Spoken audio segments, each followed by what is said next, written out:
P K ശശിക്കെതിരെ ഒറ്റപ്പാലത്ത് കോൺഗ്രസിൽ വിമത സ്ഥാനാർത്ഥി.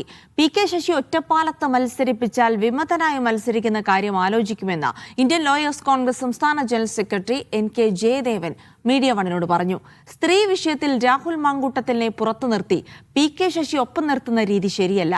കൈപ്പത്തി ചിഹ്നത്തിൽ സ്ഥാനാർത്ഥി വന്നാൽ താൻ മത്സരിക്കില്ലെന്നും ജയദേവൻ പറഞ്ഞു. ഇന്ത്യൻ ലോയേഴ്സ് കോൺഗ്രസിൻ്റെ സംസ്ഥാന ജനറൽ സെക്രട്ടറി NK ജയദേവനാണ് എന്നോടൊപ്പം ഉള്ളത്.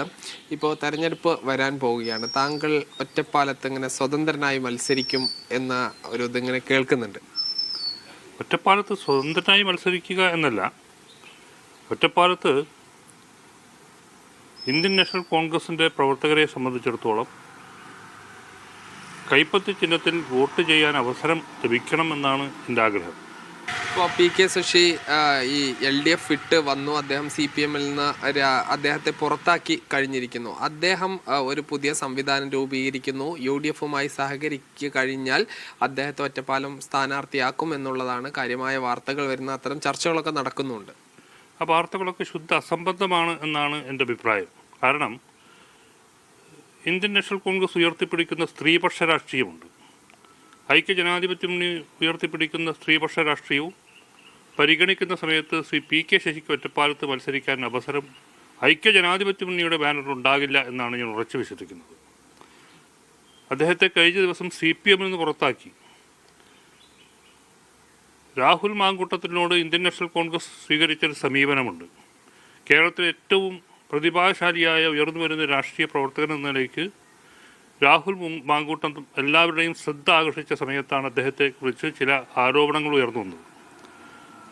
അദ്ദേഹത്തിൻ്റെ കേസ് പരിഗണിച്ച കോടതിക്ക് പോലും സംശയമുണ്ടായിട്ട്, ജില്ലാ കോടതി, സെഷൻസ് കോടതിയാണെങ്കിലും ശരി, ഹൈക്കോടതിയാണെങ്കിലും ആ കേസിൻ്റെ സാങ്കത്യത്തെക്കുറിച്ച് സംശയം ഉന്നയിച്ച സമയത്ത് പോലും ആ സംശയങ്ങൾക്കൊന്നും തൽക്കാലം രാഷ്ട്രീയ രംഗത്ത് പ്രസക്തിയില്ല എന്ന് പറഞ്ഞുകൊണ്ട് അദ്ദേഹത്തെ ഇന്ത്യൻ നാഷണൽ കോൺഗ്രസിന് പുറത്താക്കിയ ആ രാഷ്ട്രീയ സാഹചര്യം ഇപ്പോഴും ഒറ്റപ്പാലത്ത് നിൽക്കുന്നുണ്ട്.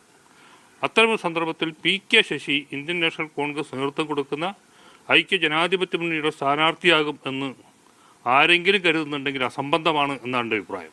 നേതൃത്വം അദ്ദേഹത്തെ കൂടെ കൂട്ടുകയാണെങ്കിൽ ഈ പല മണ്ഡലങ്ങളിലും അതിൻ്റെ ഗുണം ഉണ്ടാകും എന്ന് പ്രതീക്ഷിക്കുന്നു. അങ്ങനെ അദ്ദേഹത്തിന് ഒരു സീറ്റ് നൽകുകയാണെങ്കിൽ അപ്പോൾ മത്സരിക്കുന്ന കാര്യം ആലോചിക്കുന്നതാണ്. തീർച്ചയായിട്ടും ഞാൻ എന്നും ഇന്ത്യൻ നാഷണൽ കോൺഗ്രസിൻ്റെ ആശയാദർശങ്ങളിൽ ഉറച്ചു വിശ്വസിക്കുന്ന ഒരാളാണ്. കഴിഞ്ഞ 20 വർഷമായി ഇന്ത്യൻ നാഷണൽ കോൺഗ്രസിൻ്റെ ഔദ്യോഗിക സ്ഥാനമാനങ്ങളൊന്നും ഞാൻ നിർവഹിക്കുന്നില്ല. 20 വർഷം മുമ്പ് കോൺഗ്രസിൻ്റെ ജില്ലാ കോൺഗ്രസ് കമ്മിറ്റി അംഗമായിരുന്നു.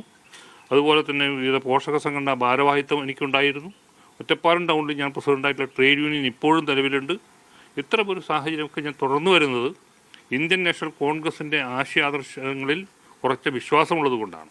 ഈ പി കെ ശശിയെ സ്ഥാനാർത്ഥിയാക്കുന്നതുമായി ബന്ധപ്പെട്ട് വലിയ പ്രതിഷേധം കോൺഗ്രസിനകത്തും UDF-ന് അകത്തുമുണ്ട്. അങ്ങനെ അദ്ദേഹം മത്സരിക്കുകയാണെങ്കിൽ ഒരുപക്ഷെ കോൺഗ്രസിൽ നിന്ന് ഈ വിമത സ്ഥാനാർത്ഥികൾ വരും എന്നതിൻ്റെ സൂചന കൂടിയാണ് ഇദ്ദേഹം പങ്കുവെക്കുന്നത്. ഷിജു ചിറ്റൂരിനൊപ്പം സാജിദ് അജ്മൽ, മീഡിയ 1 പാലക്കാട്.